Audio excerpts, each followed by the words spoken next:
E boas-vindas ao pessoal que se conectou. Estamos indo para o 22º painel da Jornada do Investidor, da Fundação Promon. É um evento aberto, mas dedicado aos participantes da Fundação e também aos não participantes, eventualmente profissionais, funcionários das empresas patrocinadoras que ainda não são participantes da Fundação. E aí fica o convite para aqueles que não são participantes, para que se tornem participantes. E o espírito desse painel, quer dizer, ele vai na linha da gente oferecer conteúdo de qualidade para os nossos participantes. A gente sabe que hoje em dia o que não falta é conteúdo nas redes sociais e a gente faz a nossa parte aqui de trazer conteúdo de qualidade, né? Então, tentando agregar uma experiência positiva para os nossos participantes que se interessam por investimentos, né? A gente já fez, nesses 22, agora o 22º, a gente já falou de muitos assuntos e já passamos por temas como, quer dizer, no início a gente falou de orçamento familiar, como é que a gente lida com dinheiro, como é que a gente sai do endividamento, como é que a gente organiza as nossas finanças pessoais para começar a investir. E foram alguns painéis dedicados a esse tema de, vamos dizer, planejamento familiar e de gestão do dinheiro. Depois a gente falou um pouquinho de portfólio, como é que a gente monta carteiras, a importância da diversificação. E aí tivemos participantes de primeiríssima linha, então pessoas que orbitam, né, em torno da Fundação Promon. Lembrando que o espírito é a gente sempre trazer convidados, que são pessoas que a gente admira. O Nardo, vocês vão escutar daqui a pouco, está entre esses que a gente admira muito. Enfim, então sempre trazendo alguém desse ecossistema da Fundação para falar com a gente sobre temas. E aí, na última fase da jornada, a gente tem falado sobre classes de ativos. Eu já falamos sobre fundos multimercados, eu até brinquei que estava no inferno astral ali, a gente falou, se não me engano, acho que em novembro ou outubro, o patinho feio. Depois a gente falou do crédito privado, que é uma classe, um investimento que todo mundo tem feito, as pessoas físicas e tal. E chegou a vez do investimento imobiliário. E aí eu estava imaginando o que eu vou falar. É o patinho feio? É o queridinho?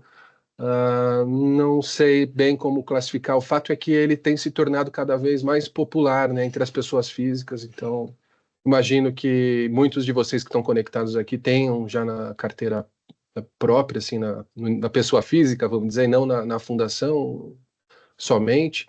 E então eu imagino que seja um tipo de investimento presente e que desperta interesse entre as pessoas, né? E um ponto aí, trazendo um pouco para o bojo da Fundação Promon, quer dizer, a Fundação ela investe em imóveis há muito tempo. Então, acho que os mais antigos vão lembrar, a Fundação foi proprietária de algumas unidades, alguns andares do Condomínio São Luís, né? O Condomínio São Luís ele é vamos dizer, um prédio, um empreendimento que tem muito a ver com a história da Promon, e a Fundação Promon participou disso, né? A Promon incorporou o prédio, etc., 1980 e tantos, e a Fundação foi proprietária de algumas unidades durante muitos anos. A gente se desfez dessa propriedade em 2016, então já se vão quase 10 anos, o tempo passa rápido. A gente também, a Fundação foi proprietária de um shopping galeria em Campinas, não do shopping inteiro, mas ela tinha participação e ela chegou até a ser síndica do shopping galeria por muitos anos, e já não é mais. Acho que talvez a carteira hoje, e aí a gente fala basicamente do Multiflex, que é um dos planos de benefícios nossos, no perfil MF2, onde a gente conta com uma alocação em investimento imobiliário, e a RBR está aqui hoje, convidada. Então, agradecer, Nardo, pela presença. A Stephanie também está aqui com a gente. A Stephanie não está com o som nem com a imagem, mas fica aqui um agradecimento especial.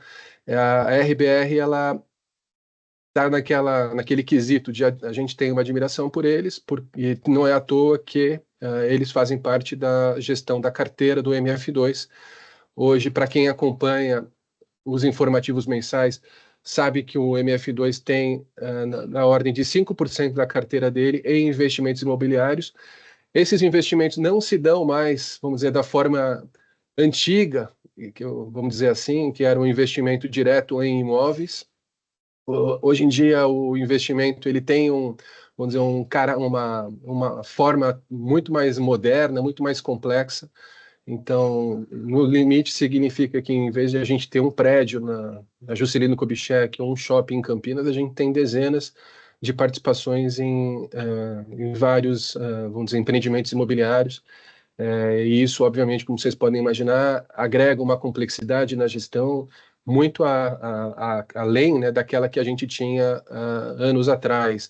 Eu lembro na fundação o trabalho que a gente tinha, Nardo, com a gestão dos inquilinos, né? Então, atrasos, emissão de boleto e eventualmente problema de vazamento e, sabe, essas coisas que as pessoas sentem quando são proprietárias de imóveis. Hoje em dia, quer dizer, é uma realidade distante para a gente, né? A gente não tem essa preocupação num primeiro nível, afinal, a gente passou a fazer um investimento por meio de fundos imobiliários.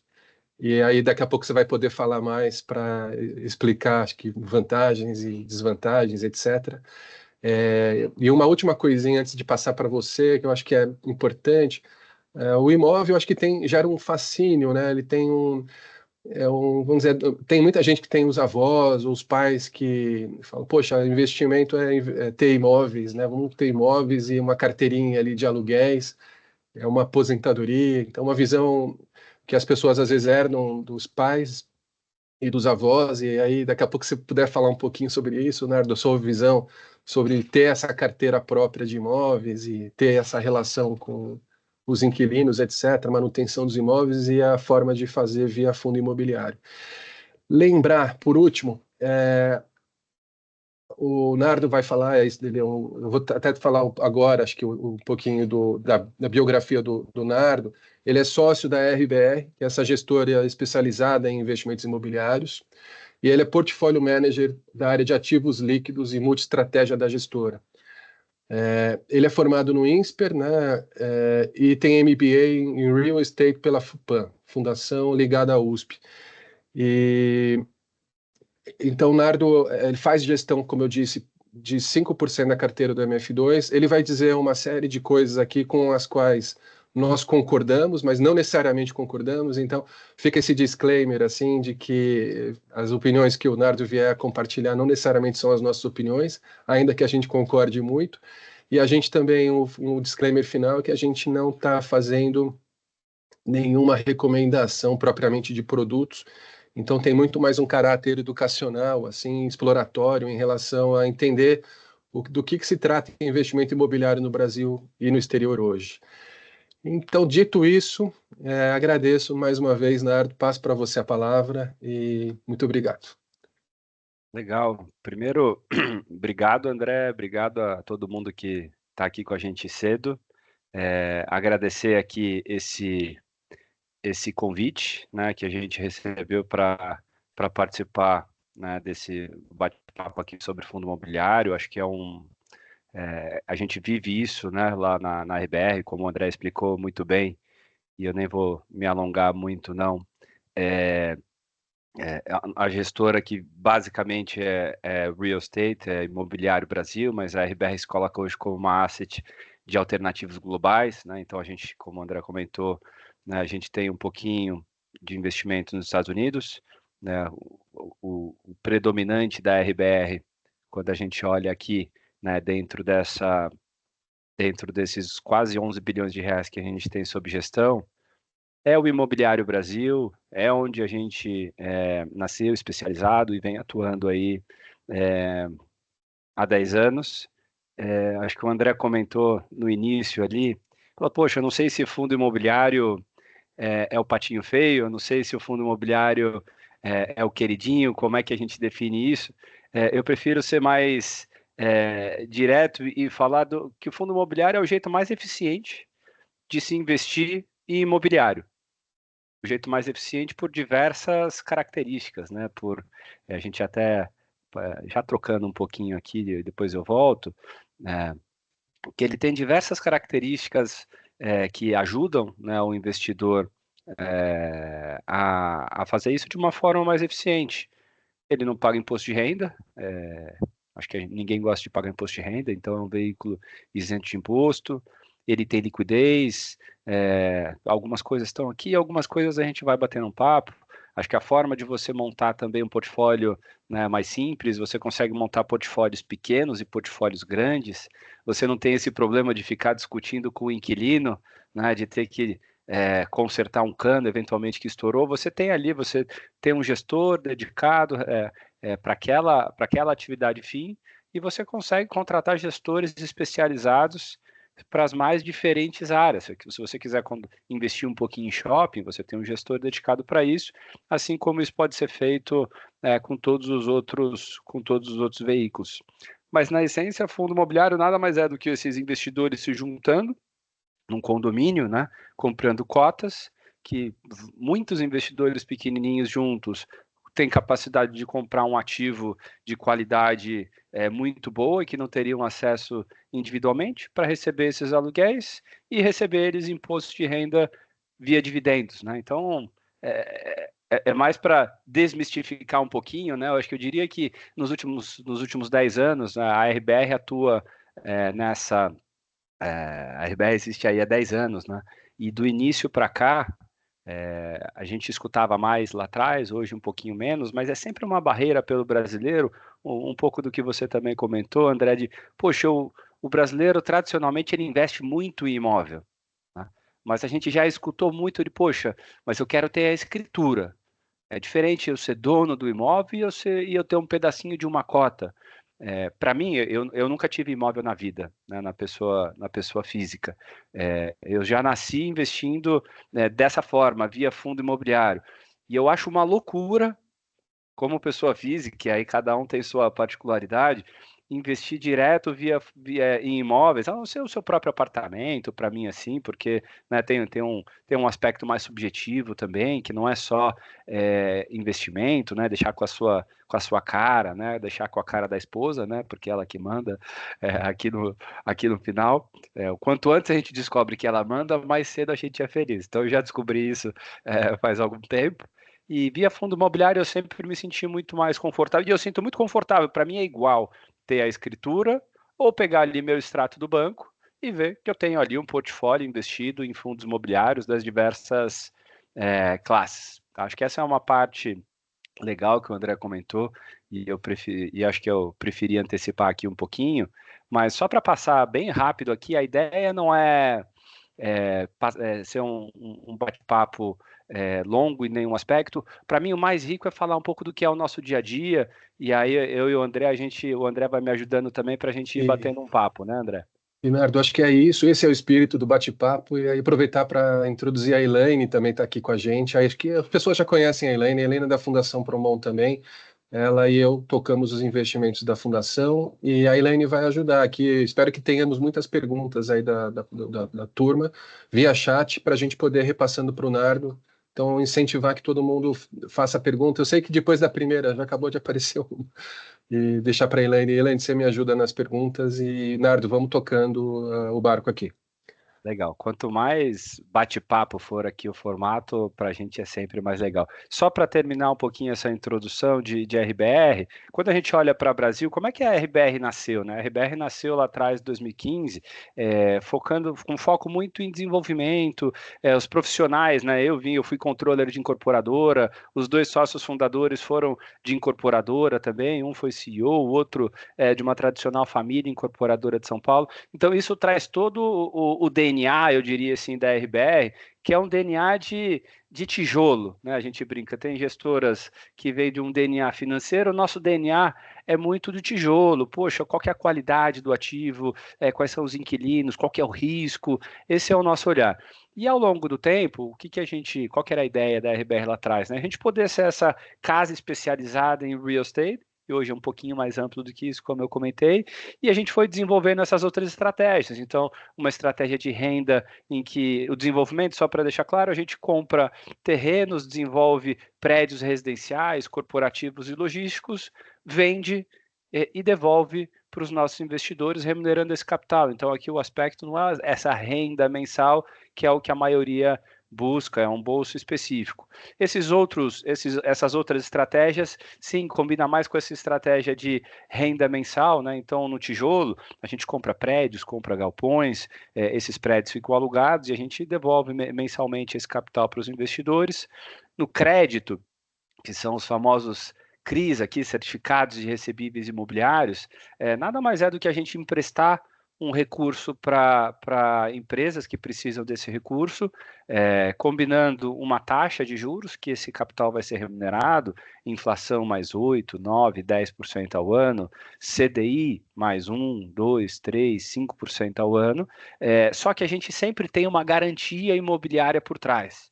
Eu acho que esse é o grande diferencial desse crédito imobiliário. A RBR não faz crédito como um banco faz, analisando puramente o risco ali daquele tomador. O mais importante para a gente é que a garantia imobiliária por trás, normalmente para cada R$ 1 que a gente empresta nos nossos fundos, a gente tem R$ 2 de garantia de um imóvel que a gente gosta, que a gente conhece, que a gente sabe avaliar e que a gente, se numa situação limite de estresse, a gente precisar tomar aquele imóvel para pagar a dívida, a gente se sente confortável. E por último, aqui Brasil não menos importante, a parte que eu lidero aqui na RBR nos últimos 10 anos, essa área de ativos líquidos, e aqui também fazendo um agradecimento também para o André, que é a área que a gente faz a gestão aqui para a Fundação, e a Fundação aqui foi o nosso primeiro mandato exclusivo para uma fundação, foi aqui com a Promon, foi aqui com o André, então elogiar aqui também todo o processo bem feito inicialmente de bate-papos e também ao longo desses últimos 5 anos, né, de conversas contínuas, mensais aqui, em alguns momentos um pouquinho mais, que é muito rico. Tá? E por último tem esses investimentos internacionais e esse investimento de infraestrutura, mas eu não quero me alongar muito neles, vamos focar aqui na parte Brasil, na parte imobiliária, aqui um pouco de como foi esse crescimento ao longo dos últimos 10 anos, acho que um Então, crescimento contínuo. aqui, Nando, a gente já Oi, tem uma primeira pergunta, né? lá. Seguindo na sua introdução, aí pós-introdução, agradecer o Rodrigo Santos pela pergunta dele, e ele fala aqui, né? Bom dia, tudo bem? A aplicação em fundos imobiliários, se faz necessário ficar operando sempre no sentido de vender ou somente comprar mensalmente? Legal. Eu vou comentar aqui, eu acho que tem diversos estilos, eu diria, né? Tem investidor, e eu diria que para quem tem uma profissão, é dedicado, a gente tem muito investidor que é um profissional liberal ou trabalha em determinada empresa. Muitas vezes esse investidor, junto com a sua assessoria de investimentos, para entender, né, qual é o perfil de risco, né, no final, cada investidor precisa estar claro qual é o seu perfil de risco, qual é o seu objetivo, e no final determinar como o portfólio tem que estar alocado para isso. Feita essa ressalva inicial, a forma como você vai investir em fundos imobiliários depende da dedicação com que você vai querer colocar para isso. Mas de uma forma geral, né, e aí tem diversos estudos acadêmicos, o André é um cara muito dedicado a isso também, não só no acadêmico, mas em implementar isso daqui dentro do portfólio da fundação. Eu acho que um investidor que ele mexe demais dentro do seu portfólio, esse excesso, né, de movimentação no portfólio, de uma forma geral, agrega pouco, né, no longo prazo para o retorno do investidor. O que mais agrega para o investidor no longo prazo é definir primeiro o seu risco, escolher quais são as classes de investimento que ele vai querer ter ao longo do tempo e ser resiliente. Saber selecionar um gestor que está indo bem de um gestor que está indo mal, eventualmente fazer uma troca e dar tempo para essas coisas acontecerem.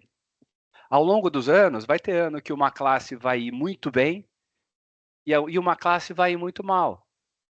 Por diversos aspectos, seja micro, seja macro. Essa classe que está indo muito mal, não quer dizer que o investidor precisa retirar essa classe do seu portfólio. Muitas vezes, o ano seguinte, essa classe é a classe que melhor vai desempenhar, dado que você já selecionou bons investimentos. Então, respondendo a pergunta, eu acho que mais importante do que ficar comprando e vendendo, é mais definir a estratégia e ir fazendo esses aportes mensais de acordo com a capacidade de poupança de cada investidor, buscando ali a sua previdência, buscando seus objetivos. Entendi. Maravilha, Ernesto, talvez só um ponto aqui, talvez, para complementar, e aí também escutar um pouco de você. Não é um investimento trivial, né? Quer dizer, para investir num fundo, quer dizer, você não basta olhar ali como é que a cota está se comportando, se subiu, se caiu, tem todo esse olhar em relação à carteira, né? Eu vou comprar o fundo tal, que por sua vez é dono de 5 prédios em determinadas regiões, né? Então, imagino que você pudesse até falar um pouco, você corroborar essa minha visão, assim, de que investir no fundo imobiliário de uma maneira, vamos dizer, assertiva, adequada, correta, significa entender o ativo que você está investindo, né? Que prédio é aquele, quem que são os donos, quem é o inquilino, como é que é a condição, se o prédio está bem mantido, se ele não está bem mantido, quando é que o contrato do inquilino vai encerrar e assim por diante, né? Sem dúvida. Eu acho que de uma forma geral, os investidores não têm tempo e nem muitas vezes a vivência e nem gente do lado para apoiar nessa análise ao longo do tempo. Então, o que a gente vê de uma forma geral que os investidores olham, eles acabam olhando muito o dividendo, né? O dividend yield, né? Aquele pinga-pinga mensal que complementa a renda desses investidores. Mas quando a gente olha para esse horizonte mais longo de tempo aqui, a gente faz isso há 10 anos, eu acho que quando a gente olha muito para esse dividendo, e normalmente é esse último dividendo, né? O investidor ele não consegue se antecipar a diversos riscos e a diversos retornos também. Poxa, será que essa gestora é uma boa gestora? Aqui a gente tem um pouco do nosso... E eu vou trocando aqui essa apresentação de acordo com o nosso bate-papo, que eu acho que fica mais legal assim, né? Será que essa gestora ela tem uma boa estrutura de empresa? Será que ela consegue manter, né, os seus talentos? Falando um pouco da RBR, quando a gente começou lá atrás, a RBR é uma partnership super viva, né? Hoje a gente tem 18 sócios, lá atrás a gente tinha 2, e como é que você retém talentos, né, nessa pegada de qual a estrutura da empresa, de como é que você retém as melhores pessoas que vão entregar bons retornos ao longo do tempo? É você conseguindo remunerar bem elas, é você conseguir, né, de alguma forma, aprender com valores, com grana, que também é importante, com diversos aspectos, e isso é importante. Porque quando a gente faz um investimento, por exemplo, a área de multiestratégia da RBR hoje tem aproximadamente 2 bilhões de reais. O nosso maior investimento isoladamente chegou a ter quase 300 milhões de reais.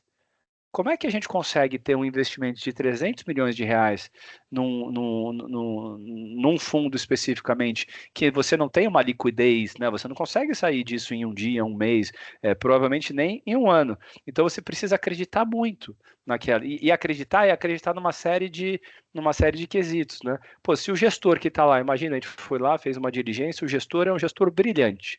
A gente acha que esse cara ele vai muito bem. Mas daqui 2 meses esse gestor sai por diversos motivos. Pô, essa estratégia fica comprometida, possivelmente, né? Então, entender isso, qual que é o histórico. Pô, como é que é o dia a dia? É um cara só? Né? Se esse fundo imobiliário está indo bem, porque esse gestor está indo bem, mas ele faz isso sozinho? Ou tem um comitê dividido com mais gente? Se eventualmente ele sair, né, essa expertise continua lá?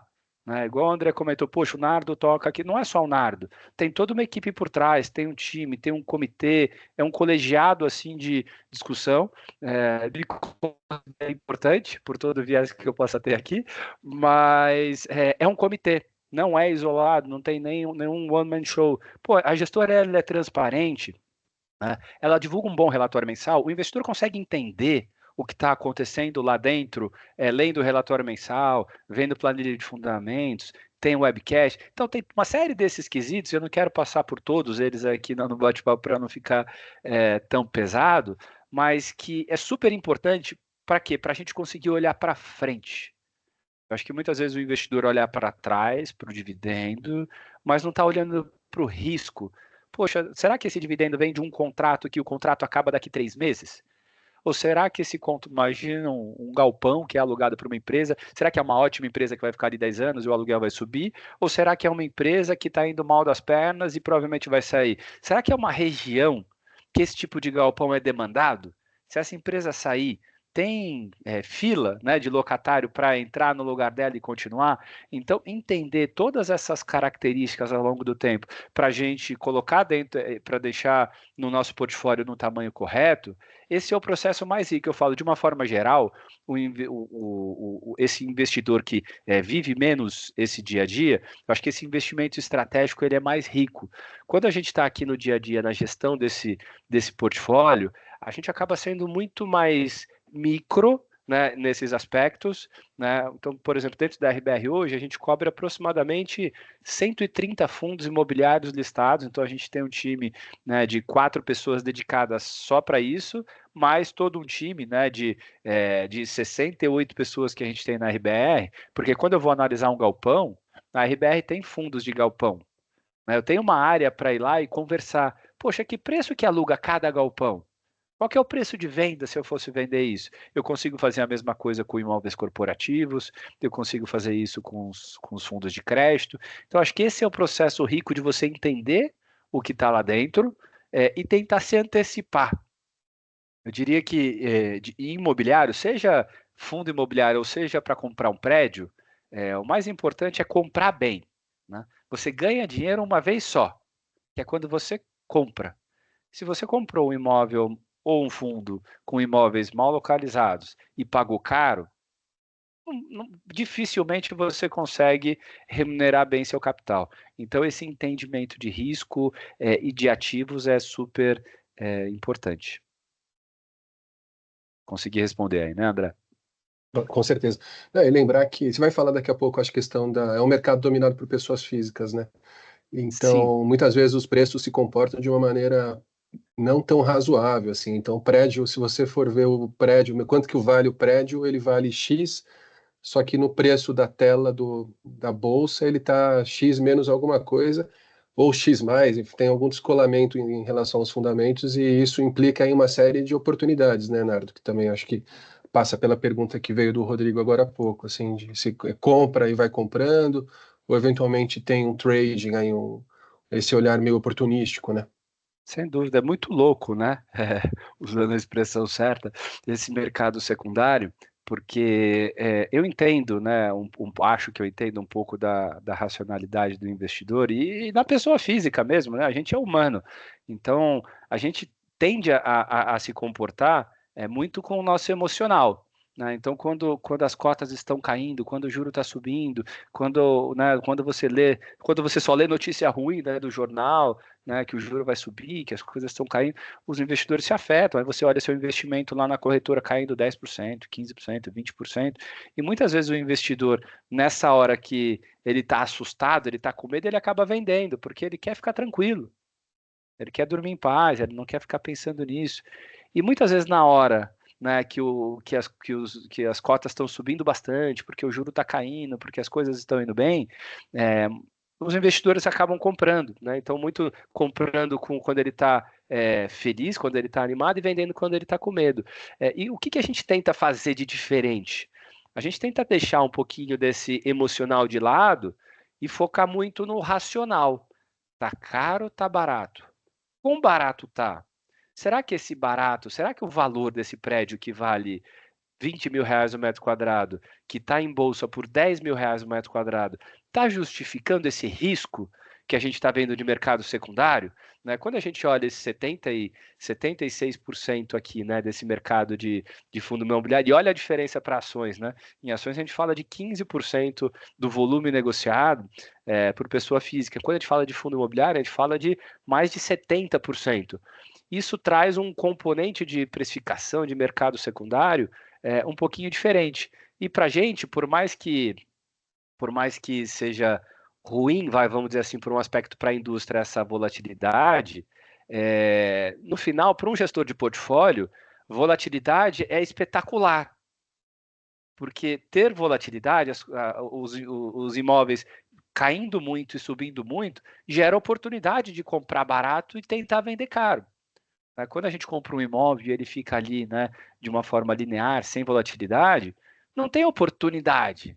né, de comprar muito barato, de ter esse um pouco de market time, um pouco de escolher o que a gente quer ter, né, dentro da cesta. Então, isso é muito rico para o investido, para um gestor profissional, para ter essa oportunidade de investimento num valuation mais atraente. Quando a gente coloca aqui, é legal colocar, né? Fala, poxa, teve aí essa volatilidade recente, uma volatilidade até bem importante em fundo imobiliário, bem acima da média histórica.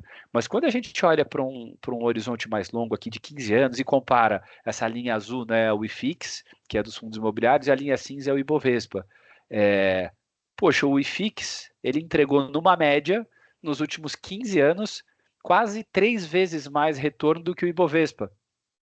E as pessoas, de uma forma geral, conhecem mais o Ibovespa de fundos de ações do que o fundo imobiliário. Então, são 3 vezes mais retorno, com 3 vezes menos volatilidade, com oscilação de cotas. Até porque, quando a gente olha a essência, né, de um fundo imobiliário, de uma ação, na essência, uma ação, uma empresa, né, que é uma ação, ela pode estar super alavancada.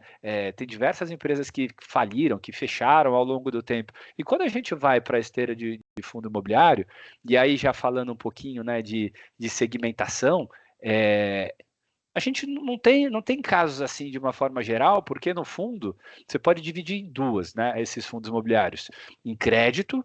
E naturalmente crédito, com uma boa garantia imobiliária por trás, é muito resiliente. Você está ali, você tem 2 vezes garantia para cada real que você tem lá dentro do portfólio. E quando você olha para um prédio, para os fundos imobiliários de tijolo, por mais que essa cota caia no mercado secundário, eu gosto de comparar esse movimento assim como uma mola, né? Você vai apertando ela vai reduzindo. Mas no primeiro momento que os juros, né, no primeiro momento que os investidores deixem de ficar um pouquinho assustados, essas cotas, esses valores voltam a valer a realidade. O prédio continua lá, o galpão continua lá, o shopping continua lá, gerando uma renda, e isso tem um valor que é muitas vezes, que em geral é muito maior do que o preço dessas cotas no mercado secundário durante esses períodos estressados. Então, eu vejo muito mais como oportunidade de compra esses momentos de mercado muito estressado do que efetivamente ficar preocupado com a precificação. Obviamente, nesses grandes momentos de estresse, para mim, a maior preocupação de qualquer investidor, e é a nossa preocupação, é ter certeza que a nossa tese de investimento, que o nosso racional continua válido. Poxa, o prédio continua bem, ele continua bem gerido, ele continua bem locado, a região continua bem, está tudo bem? Então tá bom, então é só volatilidade, vamos ver se a gente consegue aumentar essa posição, né, para a gente poder capturar um pouco desse valor. E aqui, só para dar um pouco, né, de como é que é esse FIX, né, como é que essa indústria ela é dividida, né, a gente divide, sim, mais ou menos meio a meio, né, essa 54,5%, que é essa barrinha azul escura, são aí são os fundos de tijolo, que eles se dividem nessas categorias, logístico, que é a maior delas, shopping, que vem crescendo bastante, híbrido, corporativo, e do outro lado, né, predominantemente ali os fundos de crédito. Eles, na essência, o que está lá dentro desses fundos é uma renda fixa, porque você emprestou um dinheiro e esse recurso ele volta, né, ao longo do tempo de uma forma relativamente previsível.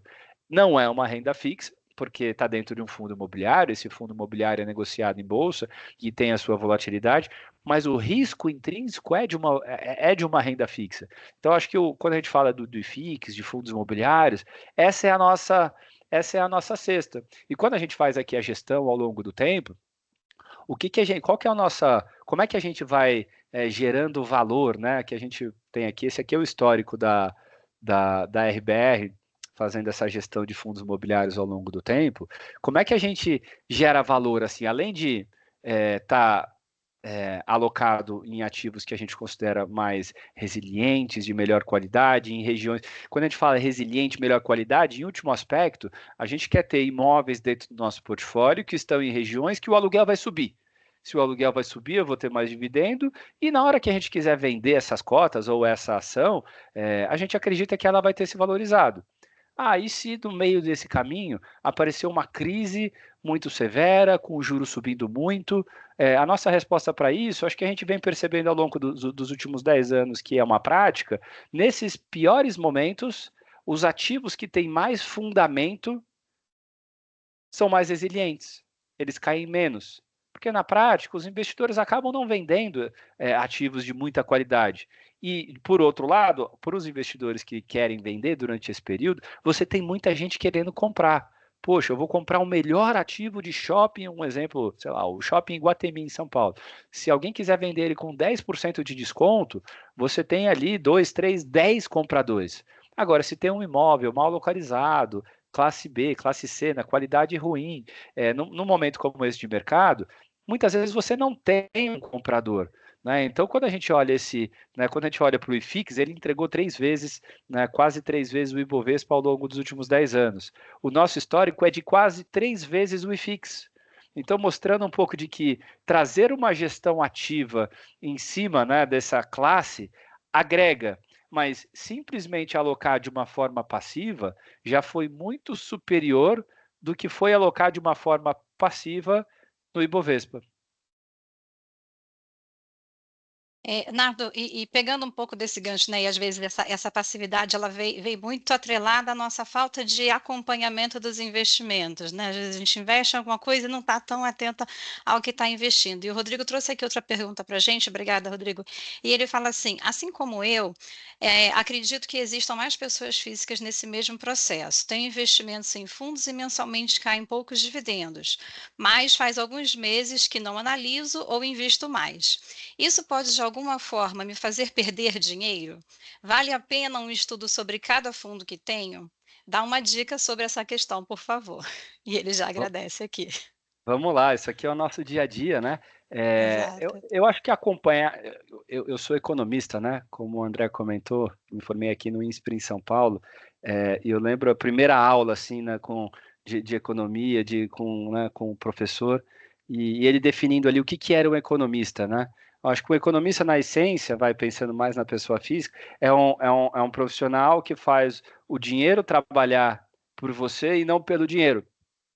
Então, na essência, o que a maior parte das pessoas, e eu aqui também, tá? Eu cuido muito melhor dos recursos de terceiros, do trabalho, do dia a dia, eu tenho certeza que o André também, a gente se dedica muito para isso, a gente trabalha muito, mas na hora de cuidar do nosso dinheiro, a gente não dedica nem 5% do nosso tempo para alocar bem, para entender, para estudar, para entender o risco.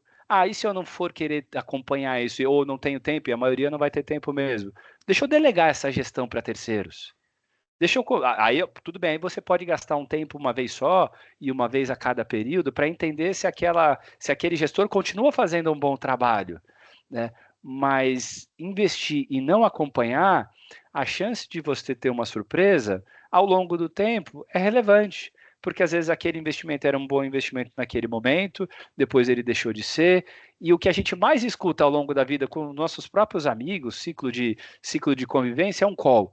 Poxa, é hora de comprar isso daqui. Agora eu estou tentando me lembrar aqui, eu não sei se eu lembro de alguém falando para me ligar assim, falar, olha, aquele call que eu te dei é hora de sair. Agora é hora de trocar. Ninguém te fala isso. Então, investir, obviamente, poupar já está acima da média. Tá? Então, você tendo capacidade de poupança, né, investir já é bastante acima da média. E ou você acompanhar ou delegar, né, essa gestão para terceiros, eu acho que isso tende a agregar bastante para o seu portfólio ao longo do tempo. Ou, em último aspecto, as coisas podem acontecer em conjunto também. Às vezes você delega e aí, em paralelo, você vai estudando também, você vai entendendo. Então, tem um pouco eu diria que um gestor profissional fazendo uma gestão junto com outro investidor, mesmo aqui a relação nossa com a Promon, tem um pouco de transferência de tecnologia, vamos dizer assim, né?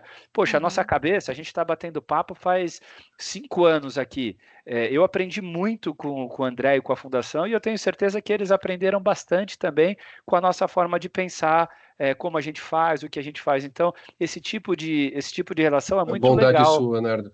Acho que é certeza que a gente aprendeu muito com vocês, isso é verdade. E por isso você está aqui, acho que compartilhando um pouco desse conhecimento com todo mundo. É legal a pergunta do Rodrigo no sentido de dar umas dicas para a gente, né? Eu acho que é um pouco isso, que eu acho que é um pouco o espírito mesmo. Leonardo, eu ia puxar um ponto. Você falou das pessoas se assustarem e eventualmente vender na hora errada, comprar na hora errada, né? A RBR, vocês têm uma capacidade de leitura, eu não vou dizer do macroeconômica, mas vamos dizer do cenário. Então, por exemplo, pandemia, eu lembro, a gente já estava junto, já era uma parceria, e naquele momento especialmente, a gente tinha uma preocupação grande com a ocupação dos escritórios, né? O tal do home office, ninguém mais ia para o escritório, então, será que a gente vai voltar para os escritórios? Os shoppings também ficaram vazios, largados, e por outro lado, o e-commerce deu uma bombada, os galpões, enfim, então eu mesmo na época, eu acho que muita gente achava que, nossa, meu Deus, né, o que que vai acontecer? E a RBR, acho que se puder falar um pouquinho de como é que vocês viam isso, só para trazer um pouco dessa visão histórica de como vocês pensam as coisas. Vamos lá, pô, super legal a pergunta e volta assim muito do que a gente viveu lá, né? Foi muito louco esse período, né? Eu lembro que fazendo um parênteses, assim, eu lembro que quando estourou assim uma pandemia, se eu não me engano, foi uma segunda-feira, e acho que quando estourou, pô, foi uma madrugada inteira assim, revendo todos os modelos, tudo que a gente tinha, né?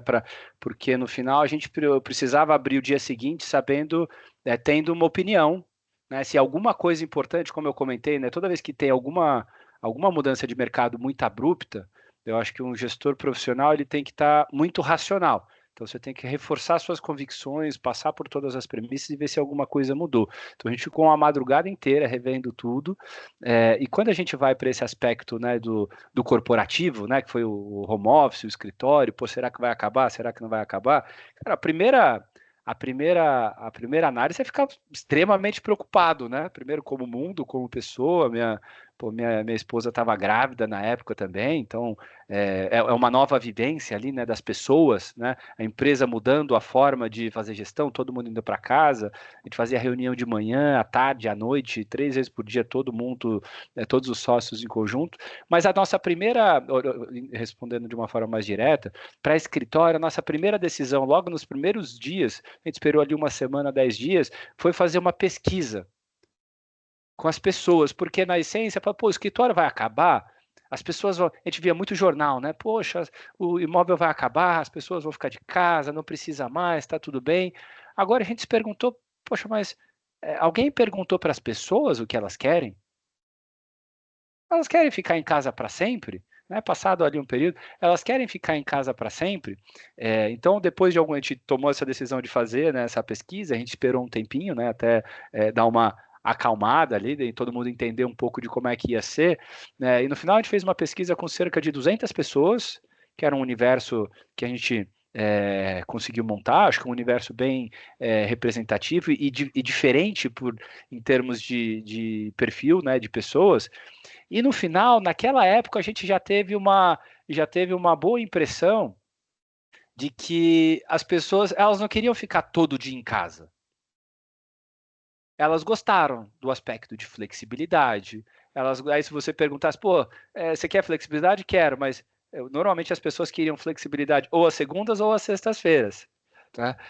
Então tem ali todo um aspecto de, poxa, mas você quer ficar em casa? Eu, por exemplo, tinha um filho, a mulher estava grávida, tinha gente que tinha 3 filhos, tem cachorro, tem obra no vizinho. A hora que abrir o escritório, eu quero ir para o escritório desesperadamente, eu não quero trabalhar de casa. Então, entender um pouco do que as pessoas querem e não definir o escritório acabou, também era importante, né? Então foi isso que a gente tentou ir atrás. Ao longo do tempo, por exemplo, a gente fala em muita qualidade de imóvel, né? Qualidade também fez diferença. Quando você pega, né, uma pandemia, vírus, etc., quanto melhor foi a qualidade de um escritório, circulação de ar-condicionado, espaço para as pessoas circularem, mais valor esse imóvel tem e mais valor as empresas voltaram a dar para esses escritórios. Tanto é que quando a gente olha nos últimos 2, 3 anos, a valorização que bons imóveis corporativos na cidade de São Paulo tiveram no seu valor de aluguel foi muito relevante, né? Acho que um ativo que a gente conversa muito aqui com a fundação e a gente teve um bom retorno são imóveis aqui na região do Itaim, que era de um fundo chamado HGPO, sem me alongar muito nele, mas que há 2, 3 anos atrás esses imóveis locavam a R$ 220 o metro quadrado e hoje eles alugam a R$ 380 o metro quadrado. Então, um pouco respondendo, né, terminando essa resposta, para mim o mais importante foi entender de fato o todo. né, as pessoas, né, a qualificação, para onde as coisas poderiam ir, e também tinha opinião, né? Investimento em imóveis depende muito de premissa. Quem tiver a melhor premissa no longo prazo vai ganhar mais dinheiro. Né? Para qualquer transação, você precisa ter um comprador e você precisa ter um vendedor. Quem tiver mais correto na sua premissa de longo prazo de imobiliário, vai surfar um pouco mais de retorno no seu portfólio. Tá?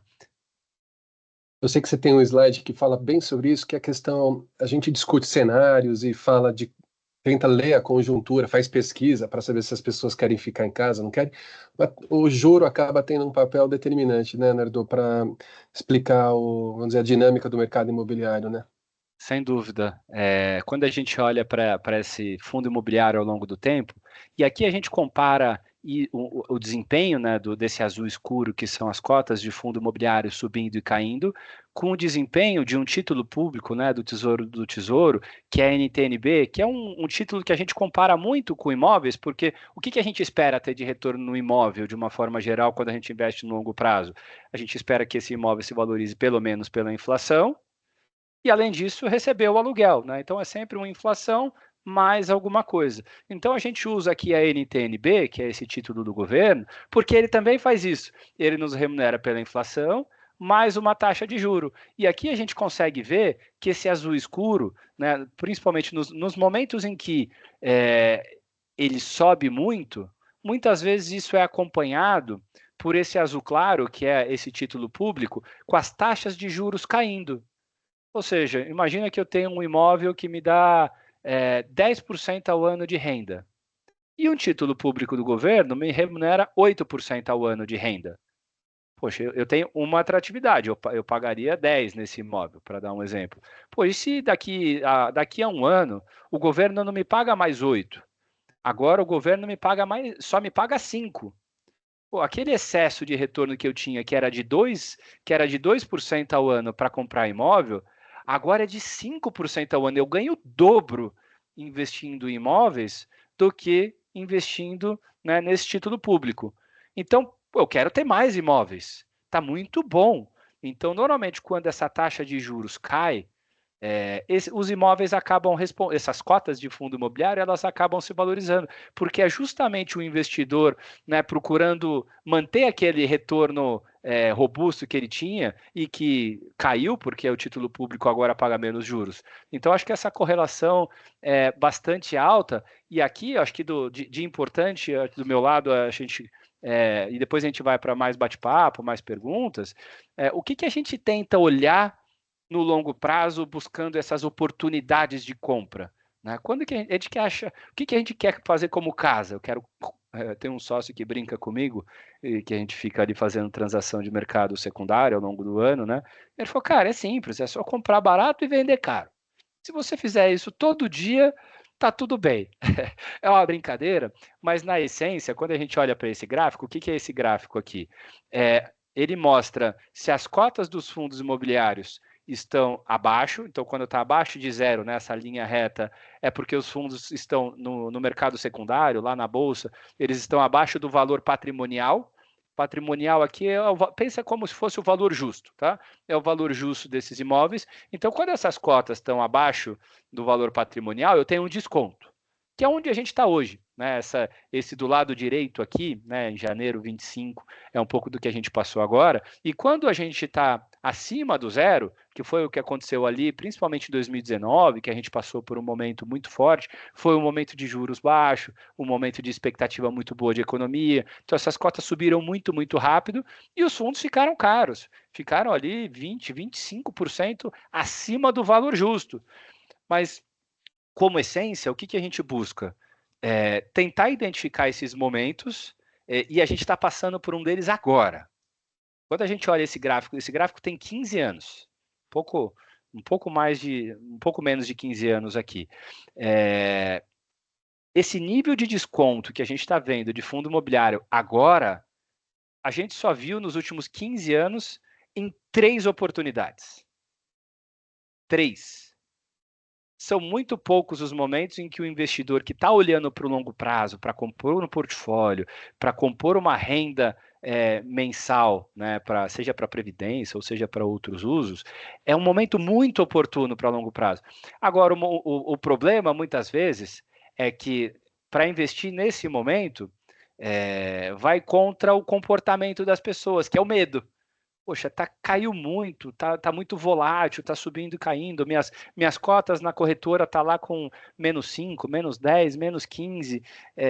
Será que é a hora de eu vender? Na prática, essa é a hora que a gente está tentando comprar. Porque comprar nesse momento bons imóveis com 20, aqui a gente está falando que na média, esses fundos hoje aí ainda estão com 14% de desconto, né, para o seu valor justo. E por último aqui a gente acaba separando um pouquinho, né? Poxa, como é que está o desconto dos fundos de crédito, né, os fundos de CRI, e como é que está os descontos de fundo de tijolo? São coisas diferentes, né? Em por exemplo, os fundos de CRI caíram muito. Mas, poxa, por quê? A inflação, se tiver uma inflação muito alta, o seu dividendo vai ser maior. Se o CDI subir, o seu dividendo vai ser maior também. Então você já está protegido desse cenário macro. Foi onde a gente viu, a gente como portfólio, a gente comprou muito nesse mercado secundário, esses fundos de crédito. E tijolo, a gente comprou bastante também, mas menos. Por quê? Porque esse tijolo depende um pouco, né, desse macro, desses juros cair um pouquinho para ele valorizar no longo prazo. Se esses juros ficar alto durante muito tempo, poxa, é melhor estar num pouquinho em fundo de crédito. Mas, no fundo, como a gente pensa sempre em portfólio no longo prazo, a gente sempre está fazendo um blend. A gente sempre está misturando um pouco de crédito, um pouco de tijolo. Tem épocas que a gente quer ter um pouquinho mais de crédito, tem épocas que a gente quer ter um pouco mais de tijolo, mas a gente sempre tem os dois, né? Fazer essa gestão de portfólio escolhendo o risco que você quer correr também é extremamente relevante. Então, apesar de toda a volatilidade que a gente vem passando recentemente, eu falo com o André, a gente está muito animado para esse momento de mercado, porque em 10 anos, eu estou há 10 anos fazendo isso na RBR. Em 10 anos fazendo isso na RBR, a gente só viu esse nível de retorno em 3 vezes.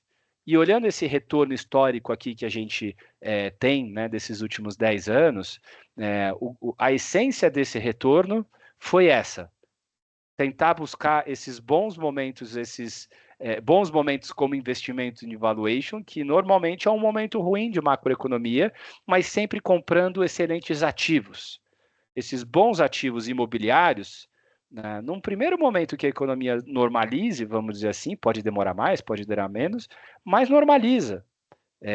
A gente consegue capturar um bom retorno para um risco muito bom, né? É sempre pensar retorno junto com o risco. E pegando esse gancho aqui, Nardo, do momento mesmo, essa questão do momento de compra, né, a melhor oportunidade que a gente tem no mercado, o Mauro Mus traz uma pergunta aqui para a gente, bem alinhada, e obrigada, Mauro, pela sua pergunta. Ele fala aqui: bom dia, estamos em um ótimo momento para investir em FIIs, uma vez que a Selic está alta e os fundos estão bem descontados. Porém, existem muitos fundos que, mesmo com qualidade no portfólio e alta diversificação, não conseguiram performar bem, mesmo no longo prazo. Perdendo para o CDI. Então, quais são as principais métricas que, né, a RBR utiliza para determinar a escolha dos FIIs? E aí ele segue aqui, estendendo um pouquinho mais. Ele falou assim: além disso, não é uma recomendação de compra, né, mas poderia citar, na sua opinião pessoal, quais seriam bons FIIs para cada setor? Galpão logístico, lajes corporativas, papéis, essa questão de esse olhar de diversificação de carteira, né, de uma forma mais geral, mais Legal. Quando ele for, quando você for responder essa, a gente para de gravar e você fala só pra gente.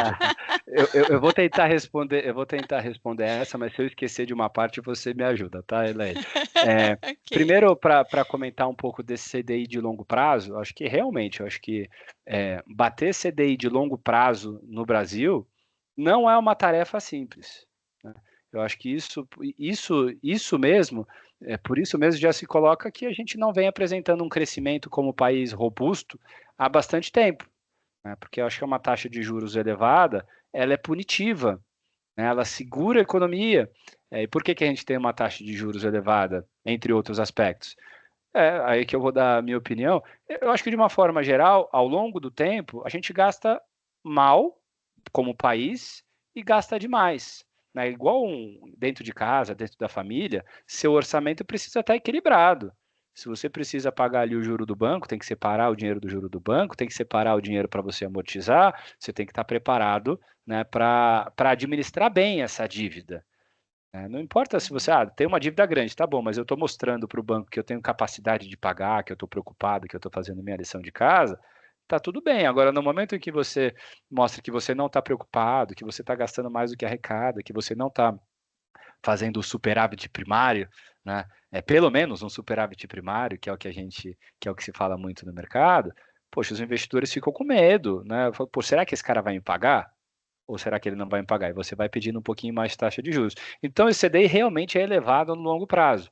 Né? Quando você fala, poxa, né, de uma forma geral, vou pegar aquele outro gráfico aqui, ó, quando a gente olha para o IFIX, né, de uma forma geral, ele está até um pouco, levemente aqui abaixo do CDI. Mas o IFIX ele tem muita coisa, igual o Ibovespa tem muita coisa, e o André consegue me complementar bem. Ele tem um monte de coisa, mas tem um monte de coisa. Tem coisas boas, tem coisas ruins.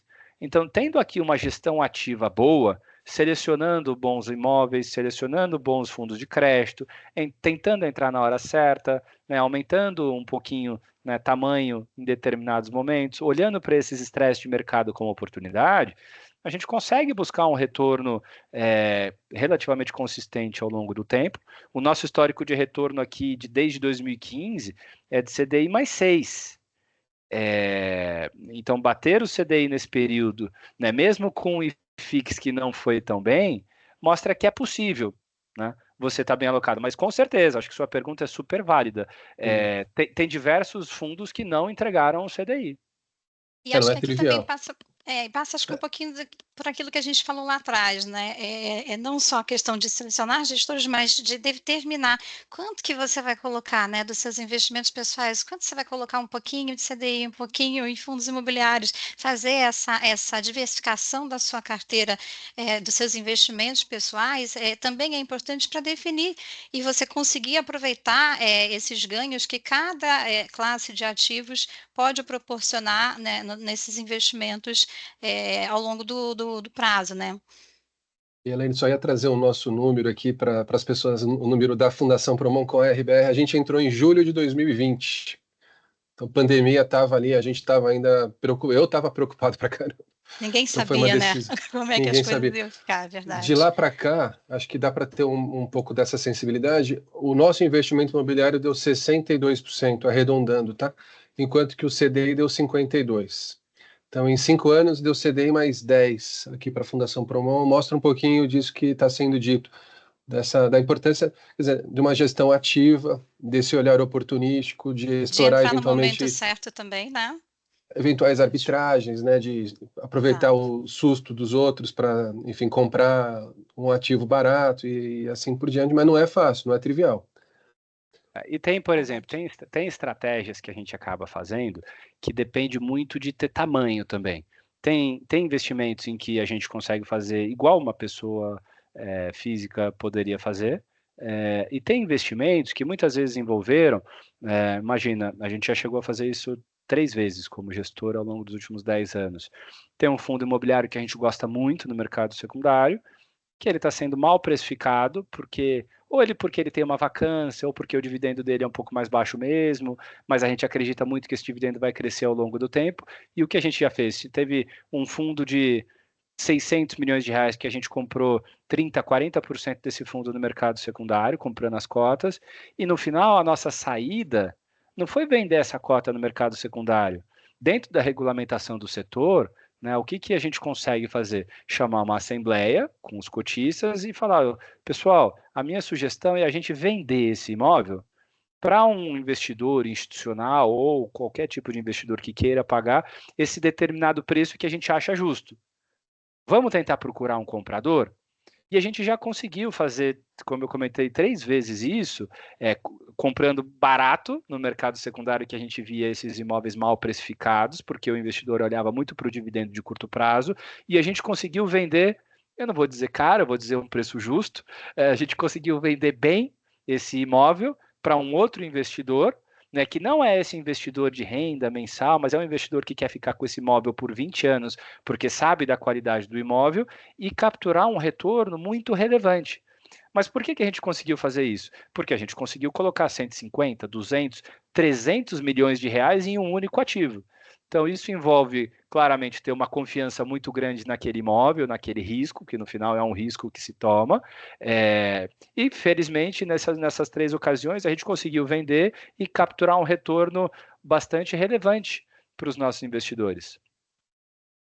Mas, Mário, só para aproveitar a pergunta do Mauro Muti, ele pergunta das métricas, né? Acho que você falou um pouco já, quer dizer, não é só métricas, né? Não se trata só de parte quantitativa, que é olhar os preços. Acho que você já falou também da parte qualitativa, que é entender, pô, quem que está do lado de lá, quem que faz gestão, como é que está a condição do prédio, etc. e tal. Mas você puder talvez só jogar um pouquinho mais de molho aqui nessa questão das métricas, e não vamos deixar você escapar da última pergunta aqui, que é quais são os Essa é a bons principal, FIIs? né?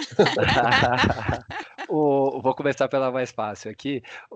A parte quant, acho que de uma forma geral os investidores já olham, né? É o dividendo, é o dividend yield, os investidores falam muito do PVP, né? Que é o preço dividido pelo valor patrimonial, que no fundo é esse gráfico aqui, né?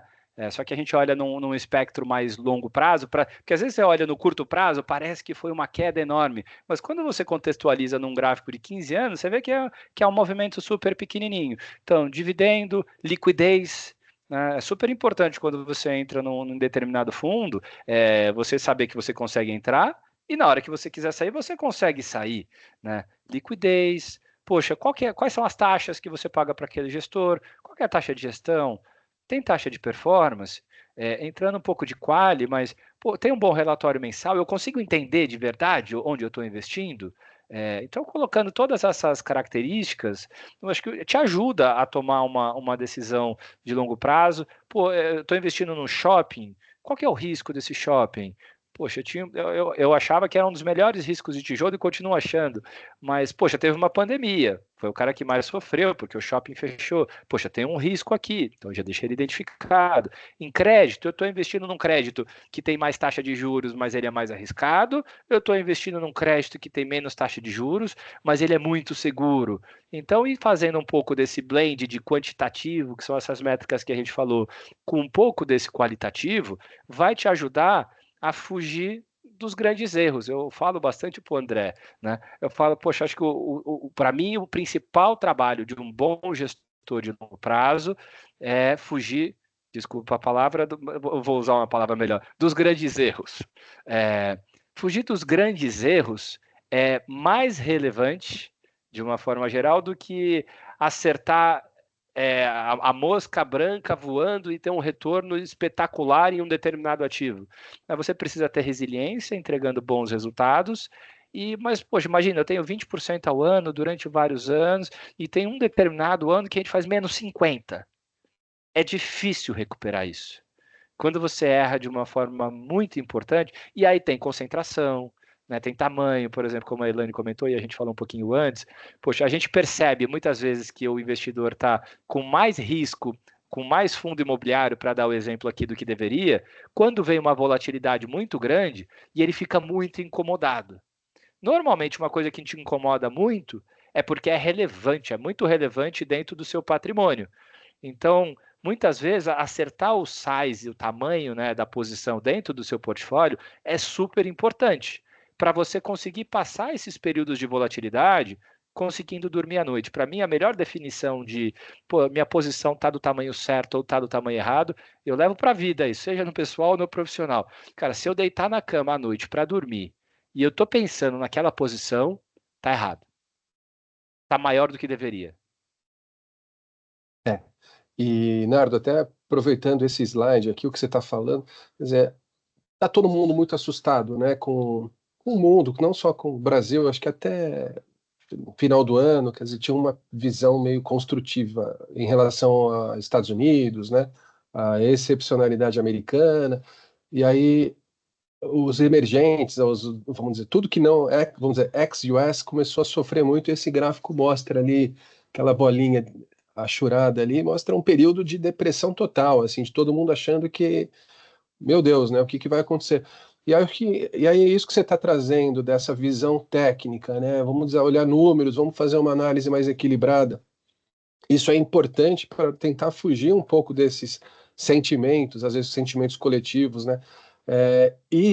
Na prática, até eu queria trazer mais um número aqui para ilustrar para o pessoal. Esses primeiros, sei lá, quase 3 meses, estão ali expressos naquela perninha final do gráfico. Vamos dizer, uma recuperação, vamos dizer, surpreendente até, porque, poxa, ninguém diria isso na virada do ano, no começo de janeiro. A gente estava, né, Elaine, a gente teve reunião com o Nardo, a gente questionou e pô, explorou um pouquinho, vamos dizer, poxa, o drawdown, a perda, vamos dizer, teve uma cota negativa em novembro, dezembro, a gente ficou bastante assustado. Agora, à medida em que a gente se aproxima do Nardo, da gestão, discute, né, os ativos um a um, isso acaba trazendo uma certa tranquilidade para a gente e isso acabou se revertendo. Aí dar um número para vocês. Esse ano está dando praticamente 5% de retorno o investimento imobiliário da fundação, contra um CDI de 2,5 até a data que eu puxei aqui. Enfim, só para ilustrar, né, Nardo, essa importância dessa gestão mais, vamos dizer, mais equilibrada, né, que você está falando. E passa por aquele ponto de não só alocar e deixar esquecido que a gente falou lá atrás, né, de voltar, de acompanhar, de ter essa proximidade com esse gestor da carteira para você, de fato, aprofundar o que está acontecendo, é momentâneo, né, então é importante a gente estar sempre com esse acompanhamento próximo dos investimentos, né. Sem dúvida. Eu acho que durante a tempestade, é sempre difícil pensar que ela vai acabar. É sempre mais fácil ficar assustado. Eu acho que o Buffett, se eu não me engano, fala isso. Fala: "Olha, na hora que está todo mundo olhando para baixo, morrendo de medo, se a gente conseguir ficar olhando para cima e entendendo o que está acontecendo, você já se diferencia muito". Então, para dar esse exemplo, né, do final do ano passado, comecinho desse ano, os investidores olham muito para a cota. Poxa, a cota caiu. Mas a gente olhava para aqueles valuations, para excelentes portfólios corporativos, logísticos, shopping, crédito, tudo. Ele fala, não é possível, gente. Fala, olha, eu não sei quanto tempo vai ficar nesse valor.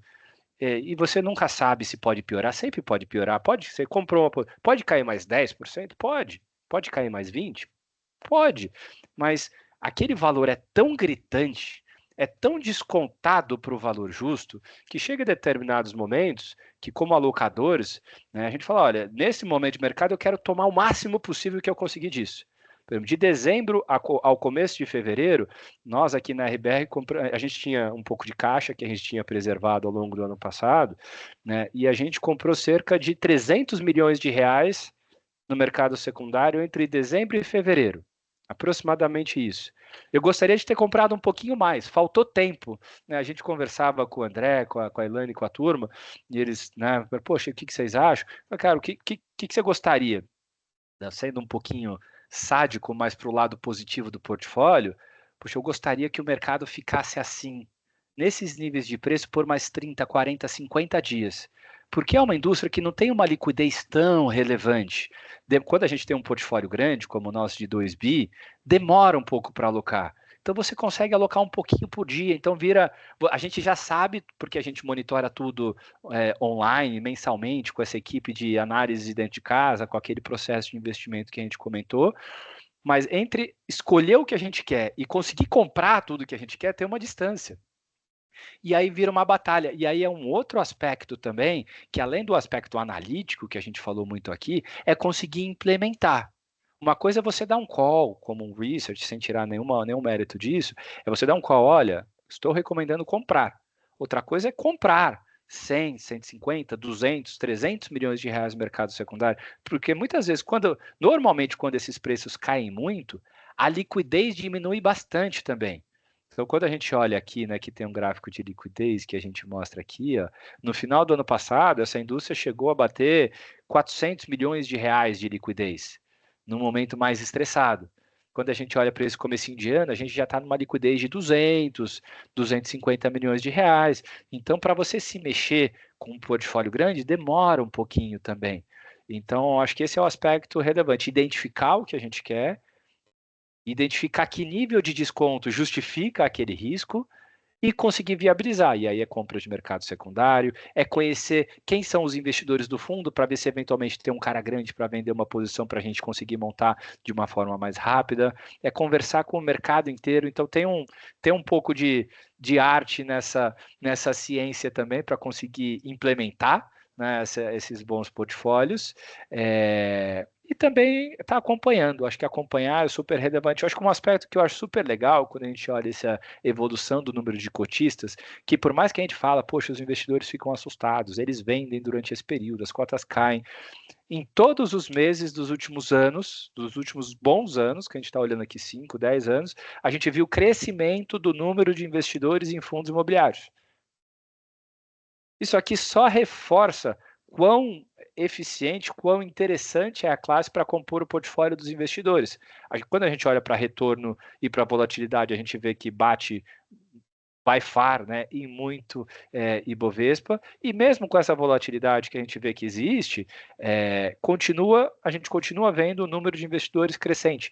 E quando a gente compara Brasil e Estados Unidos, e Estados Unidos, que é uma indústria mais madura, tem lá seus 40, 50 anos de indústria, o percentual dos REITs, né, Real Estate Investment Trust, que são os fundos imobiliários americanos, no portfólio do americano, é muito superior ao percentual que tem no brasileiro. Então, o que eu acho, e aí é o que eu acho que já vem acontecendo, mas é o que eu acho que vai continuar acontecendo, é esse crescimento do número de investidores, crescimento de liquidez, mais gestoras, mais governança, um nível de qualidade subindo bastante, já subiu muito de 10 anos para cá, e eu acho que daqui 5 vai estar ainda bastante melhor do que é hoje. E a gente, com certeza, vai estar lá daqui 5 anos, daqui 10 anos, espero aqui com vocês também.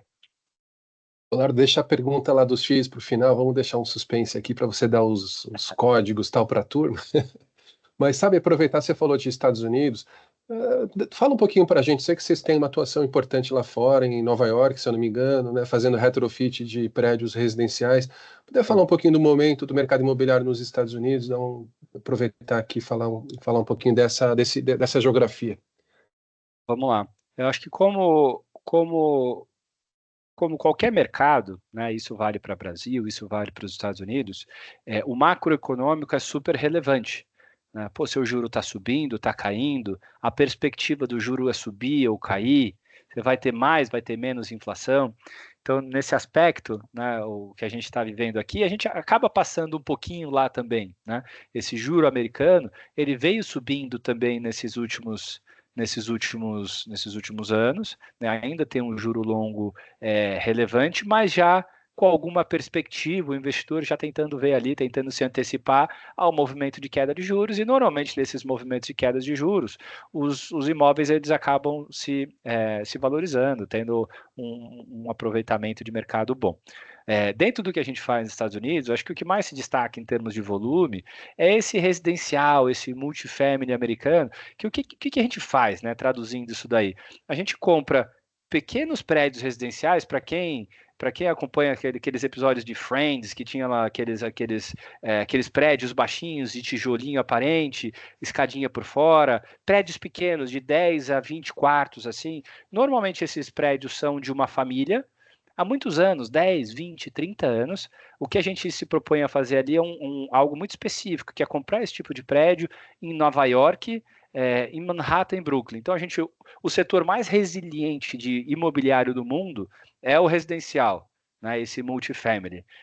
O país mais resiliente é Estados Unidos, o lugar mais resiliente é Nova York, e dentro de Nova York, o mais resiliente é Manhattan.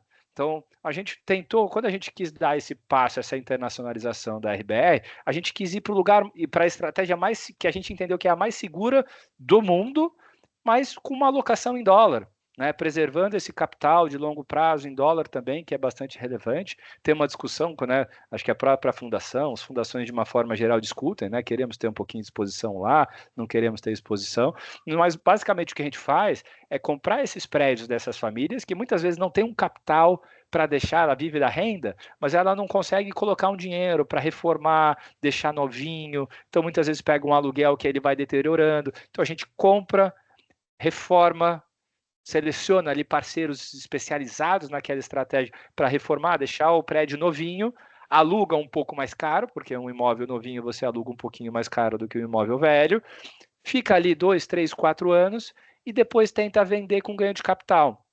Na média, o que a gente vem mirando com esses investimentos lá fora é um retorno de 15% ao ano em dólar, né? E o que a gente viu assim como imobiliário, né, indo mais para o micro, né, do imobiliário nos últimos anos, é essa taxa de juros subindo. Então a gente toma algumas dívidas, né, para fazer isso. Tem uma parcela que é de capital dos investidores e você se alavanca um pouquinho numa economia que ela é mais previsível como a americana, né, que ela tem uma taxa de juros menor. Você consegue, né, se planejar, fazer uma dívida de longo prazo. Fazer uma dívida de longo prazo no Brasil tem que ter um pouquinho de estômago, porque a gente está vendo que a volatilidade é muito maior, né? Então, o que a gente tem visto lá fora nesses últimos 2, 3 anos, o juro subiu um pouquinho, mas atualmente a gente também compra melhor. A gente compra prédios mais baratos, ou seja, que a gente faz uma renda melhor sobre esse capital e prédios melhores do que a gente fazia 2, 3, 4 anos atrás. Então, como um momento de investimento, esses períodos um pouco mais elevados de juro, com algum estresse macroeconômico, é sempre uma oportunidade para você comprar bem, imóveis bem localizados, com perspectiva de aumento de aluguel. Então, se a gente for olhar, a essência é exatamente a mesma do que a gente faz aqui para comprar fundo imobiliário. É sempre tentar se aproveitar de um momento de mercado, nunca deixar de comprar qualidade, porque a qualidade num estresse te defende, e se o mercado for muito bom, te dá mais crescimento. E depois reciclar no momento correto esse portfólio. Então, quando a gente faz dentro de um portfólio do investidor, e até como gestora, poxa, a gente queria ter uma parcela dos nossos recursos sob gestão lá fora. Né? É importante para o nosso investidor. Diversos investidores nossos nos provocavam: poxa, a gente tem investimento aqui no Brasil com você, adoraria fazer investimento com vocês lá fora. Porque uma boa parcela, né, da tomada de decisão do investidor quando vai alocar com uma gestora é confiança. Poxa, eu confio nessa gestora, eu confio no processo de investimento, eu confio no time, né? Essa estrutura, eles conseguem reter os melhores talentos, né? Ou seja, porque esses investimentos em Nova York, Estados Unidos, demoram 4, 5, 6, 7 anos. Eu estou investindo agora, daqui 7 anos eu vou estar falando com as mesmas pessoas? E a resposta do nosso lado é sim. Os investidores que investiram com a gente 10 anos atrás estão falando com as mesmas pessoas, algumas a mais, mas não a menos. E esse é um aspecto relevante também no longo prazo de credibilidade, de confiança, para a gente entregar bons retornos e levar um bom risco também para os nossos investidores. Maravilha. Acho que já indo para o desfecho aqui da nossa conversa, não vai conseguir escapar ali. Você sente a vontade de falar alguns FIIs aí para compartilhar? Eu sei que a gente tem na nossa carteira, né, na carteira da Fundação, eu acho que as pessoas até conseguem consultar na CVM, sei lá, uma informação pública para saber quais fundos compõem a nossa alocação feita pela RBR. Nardo, não sei, fica à vontade aí para não responder também, obviamente. Consigo sim, a gente está em casa. Para me manter isento, eu vou citar 2 fundos que não são da RBR e 2 fundos que são da RBR para o investidor pensar numa alocação de longo prazo. E também puxando aqui um pouco, aprendendo com o André, isso não é uma recomendação de investimento, é um pouco do que a gente acha que faz sentido do nosso lado. Né? Dentro do portfólio, eu vou falar, acho que para mim a melhor frase é sempre o que você está fazendo, né? Melhor fundo para comentar que a gente acha legal é onde a gente investe, senão depois o André me puxa a orelha se eu falar de um fundo muito bacana e não está no nosso portfólio. Então, acho que tem um fundo que é um fundo da Kinea, é um fundo de crédito, que é o Canip. Ele é um fundo que ele entrega hoje, pela sua cota em bolsa, uma inflação mais aproximadamente 8% ao ano, num portfólio com bom risco, muito líquido, é o maior fundo da indústria. Então, a gente entende que tem um ótimo risco-retorno. É a nossa maior posição hoje, né, dentro aqui do mandato que a gente tem com a Fundação. Estou falando um de papel. E para falar um de tijolo, vou citar aqui o Canip, né, que era o Kinea, e aqui eu vou citar um outro que é um fundo de shopping, que é da XP, que é o XPML11, é o maior fundo de shopping da indústria, muito líquido, com um portfólio de muita qualidade, e é a nossa maior posição de tijolo dentro da fundação. Tá? Então, acho que esses são os dois fundos aqui, não RBR, e aí, puxando, por mais que eu possa ser biesado aqui, e puxando um pouquinho a sardinha para o nosso lado, citar aqui dois fundos. Acho que nesse momento de macroeconomia, né, de mercado um pouco mais estressado, crédito é sempre bacana, né? Então, eu vou citar aqui dois fundos de crédito da RBR. Os dois fundos compõem também, né, o portfólio. A gente tem aqui um pouco de RBR no portfólio da fundação também. E aqui a gente fala do RBRY, que é um fundo de crédito muito direcionado para CDI+, igual eu falei que o da Quineia, e aí complementa também, não foi de propósito, mas complementou. O Canip é um fundo que ele te entrega inflação mais uma taxa de juros, então se a inflação subir muito, você vai receber um dividendo maior. E esse o RBRY, ele é predominantemente um fundo de CDI+, então com esse CDI subindo, que subiu recentemente e deve subir um pouquinho mais, o portfólio deveria entregar um rendimento também um pouco superior. Ele tem uma boa liquidez, ele é negociado com algum desconto também no mercado secundário. E eu vou citar um segundo fundo da RBR aqui, também em crédito, mais para dar uma outra opção de investimento de inflação mais, que é um fundo menos conhecido de mercado. Ele é um pouco mais descontado, justamente porque a liquidez dele ainda é menor, porque é um fundo menor, mas ele é um fundo de inflação mais, que é o RPRI 11. É um fundo que a alocação esperada ali é para entregar um rendimento de aproximadamente inflação mais 10% ao ano para o investidor, e sempre com tanto o Canip, quanto o RBRY, quanto esse RPRI 11, que é o RBR Premium, todos eles têm uma essência de renda fixa. Tanto a Quineia quanto nós emprestamos recurso para o tomador do recurso e pegamos garantias imobiliárias por trás para, num caso de inadimplência, você tem esse imóvel para executar. Mas é feita toda uma análise de projeto a projeto. Para que você está pegando esse investimento, esse crédito? Eu estou pegando esse crédito para comprar um galpão.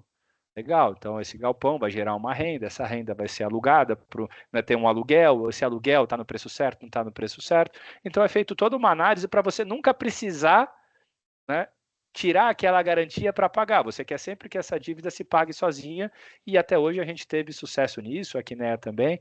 Então acho que são 4 ótimos investimentos, sem aqui configurar a recomendação. E vou aproveitar para puxar uma sardinha também aqui para a Fundação. Não sei se todo mundo que está conectado é participante, mas os que são participantes e investem no MF2 têm 5% de investimento imobiliário. O que eu queria, às vezes as pessoas me perguntam, às vezes eu escuto o pessoal falando do IFIX, né? Pô, o IFIX, eu não acredito, acho que está indo mal, o juro vai subir, o IFIX vai cair. Então, como o Nardo mostrou lá atrás dessa correlação, eu gosto de pensar, Nardo, estamos vendo a sua tela. Daqui a pouco eu vou. Isso, beleza. Voltei aqui para o bate-papo. Maravilha. Eu gosto de pensar na nossa carteira, e muito mérito da RBR, como uma carteira de multi-estratégia, né, Nardo? A gente fala bastante sobre isso, essa capacidade de, ora, defender, vamos dizer, e ora atacar, conforme a leitura do mercado, ela é muito importante.